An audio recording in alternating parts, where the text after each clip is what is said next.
మహా టీవీ మీద నిన్న జరిగిన దాడి గురించి నేను మాట్లాడాను, ఖండించాను.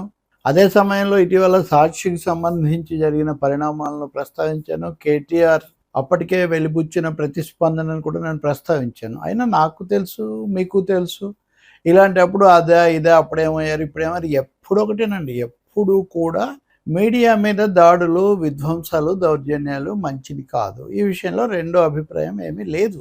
ఎవరు ఎవరి మీద ఎందుకు, ఏ కారణంతో చేశారు అవన్నీ కూడా రెండవ అంశం, సెకండ్ ఆస్పెక్ట్. మొదటిది అసలు మామూలుగానే సాధారణంగానే దౌర్జన్యాలు, దాడులు జరగకూడదని ఎవరైనా కోరుకుంటాము, చెప్తాము. అనేక పద్ధతులు, రాజకీయ పద్ధతులు, మీడియా పద్ధతులు, చట్టబద్ధమైన పద్ధతులు అనేకం ఉన్నాయి. ఉదాహరణకి ఈరోజు నేను చూస్తున్నాను కేటీఆర్ అలాగే బీఆర్ఎస్ వాళ్ళకి నోటీసులు ఇచ్చారని, అది తప్పకుండా అది ఇవ్వచ్చు. ఇక రెండో విషయం, ఈరోజు వాళ్ళేమో రౌండ్ టేబుల్ పెట్టారు, అనేక మంది వెళ్ళారు. నేను ఖండించుతూ వీడియో చేశాను, వేల మంది చూశారు. దాంతోపాటు వాళ్ళకు కూడా పంపించాను చాలామందికి. ఎవరెవరు ప్రసారం చేశారు లేదా నేను చూడలేదు, అదే పెద్ద విషయం కాదు ఒక వైఖరి తీసుకున్న తర్వాత.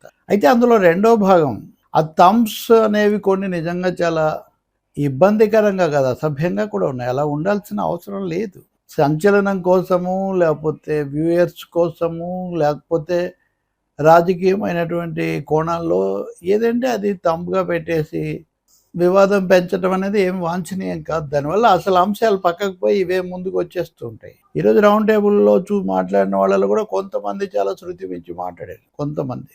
అవన్నీ కొన్ని హర్షించలేనివి. కానీ మీడియా మీద దాడి అది ఎప్పుడైనా కానీ అది మంచిది కాదు, తప్పే అది. ఇప్పుడు మొన్న సాక్షిని దీన్ని పోల్చి చాలామంది చెప్తున్నారు కాబట్టి తప్పకుండా ఆ రోజు కృష్ణరాజు మాట్లాడడం, ఆయన ఆపలేకపోవడం అది పొరపాటు. ఇంకా తర్వాత జరిగింది, కోర్టు ఉపశమనం ఇచ్చిన దాన్ని బట్టే మనకు తెలుస్తుంది కదా. అప్పుడేమయ్యారు, అప్పుడు కూడా ఖండించామండి, ఎప్పుడు ఖండిస్తూనే ఉన్నాము, ఉద్యమిస్తూనే ఉన్నాము, అనేకసార్లు పోలీస్ స్టేషన్లకు వెళ్ళాము. అందుకని అందులో ఏం రెండో అభిప్రాయం లేదు. కానీ మహాటీవీ విషయంలో అదనపు విషయం ఏమంటే, అదనపు కోణం ఏమంటే, బీఆర్ఎస్ నాయకులు, మాజీ మంత్రులు ఇది మొదలే, మేము ఇంతకంటే తీవ్రంగా చేస్తాము, ఈ విధంగా ప్రకటనలు చేయటం. రెండవది, దీనికి ఆంధ్ర తెలంగాణ కోణం తీసుకొని రావటం, ఇది బొత్తిగా అవాంఛనీయం, అసందర్భం కూడా. ఒక మీడియాలో వచ్చిన కథనము, దాని మీద ఒక రాజకీయ పార్టీ లేదా ఒక నాయకుడి అనుయాయుల స్పందన, దానికి ఆంధ్ర తెలంగాణకి ఏంటండి సంబంధం? పదే పదే దీన్ని ఆ విధంగా తీసుకోవటం. ఆ మీడియా ఏమైనా కొత్తగా వచ్చింది? 15 ఏళ్ళ నుంచి హైదరాబాద్లోనే ఉంది కదా. ఇప్పుడు ఆరోపణలకు లేకపోతే ఆగ్రహానికి కారణమైన నాయకులతో సహా అందరూ చాలా సన్నిహితంగా కొంతకాలం ఉన్నారు కదా. కాబట్టి ఎప్పుడు ఒకటే పద్ధతి, ఒక కొలబద్దమలు మారకూడదు. సందర్భాన్ని బట్టి అప్పుడెప్పుడో ఆంధ్రపత్రికలో నిరంతరం ప్రచురించిన ఒరులేయవి ఎనరించిన అప్రియముగా తన మనమునకు తానగని ఏవైతే ఇతరులు చేస్తే మనకు కష్టం కలుగుతుందో అవి మనం ఇతరులకు చేయకూడదు. ఈ సూత్రం ఈ ప్రసారాలు చేసేవాళ్ళు వీళ్ళు కూడా గుర్తుపెట్టుకోవాలి. ఖచ్చితంగా చెప్తాను, ఈ అసభ్యమైన, అనుచితమైన, అవాస్తవమైన థంబ్స్ అనేవి ఒక పెద్ద దుర్లక్షణం. చాలామంది నా మీదే ఉదాహరణకు చాలా కామెంట్స్ కింద చేస్తుంటారు, ఏది ఎక్కడికి వెళ్తున్నాము, వెళ్ళటం లేదు ఇలాంటివి. రోజు కనీసం ఒక 6 డజన్ ఫోన్స్ వస్తుంటాయి పాల్గొనాలని. ఎక్కువ సార్లు వెళ్ళకపోవడానికి కారణం ఈ థంబ్సే. ఎవరో ఉంటారు, ఏదో పెడతారు, లేకపోతే ఎందుకో ఏదో ఉద్దేశంతో పెడతారు. లోపల ఏమున్నది ఎంతమంది చూస్తారు? తంబు కదా ప్రధానంగా, హెడ్డింగే కదా ప్రభావం చూపించేది. కాబట్టి ఇప్పటికైనా కానీ ఒక బాధ్యతగా ఈ థంబ్స్ విషయంలో తీసుకోకపోతే, కంటెంట్, కామెంట్స్ అవి ఎలాగో జాగ్రత్తగా ఉండాల్సిందే. కానీ ప్రత్యేకించి థంబ్స్ ఇవి మటుకు చాలా ఇబ్బందికరమైనవి. ఏదో రాజకీయాల్లో అసురులు సురలు ఉన్నట్టుగా అవతల వాళ్ళు వీళ్ళకి అసురులు, యువతల వాళ్ళు వాళ్ళకి అసురులు. అసురుల మీద ఏదైనా రాయొచ్చు, మన మీద ఏం రాయకూడదు.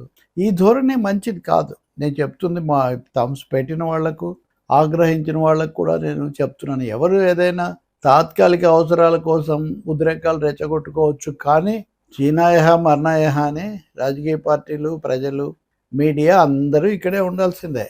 ఎవరిని ఎవరు ఎక్కడికి పంపించలేరు, నిర్మూలించలేరు, తొలగించలేరు. ఈ దేశంలో రాజ్యాంగం, రాజకీయం, పౌర సమాజం, కొన్ని వ్యవస్థాపిత విలువలు ఉన్నాయి. అవి ఇప్పుడు దిగజారిపోయాయి. అనేక సందర్భాల్లో చాలా హీన పద్ధతులకు దిగజారుతున్నారు, అది నిజమే.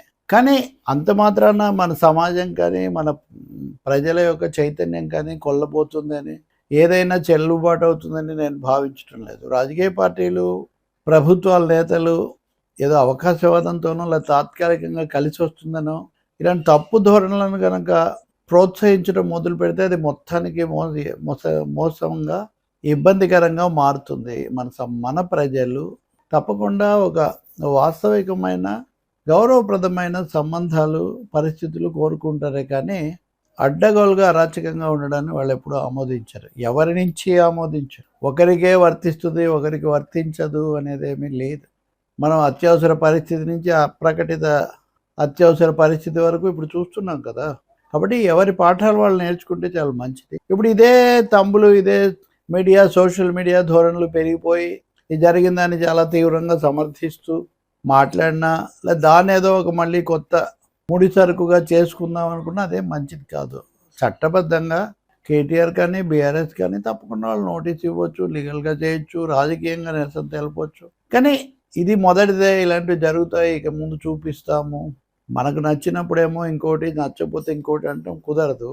అలాగే ఆ మీడియా హౌస్లు కూడా ఇంకో పార్టీ వాళ్ళు ఇంకో వర్గానికి లేకపోతే ఇంకో శిబిరానికి చెందిన వాళ్ళందరి మీద ఏదైనా పెట్టేయచ్చు, ఏదైనా చేసేయచ్చు, రాసేయచ్చు, చెప్పేయచ్చు, దాన్ని సమర్థించుకోగలం అంటే అది కూడా సరైనది కాదు.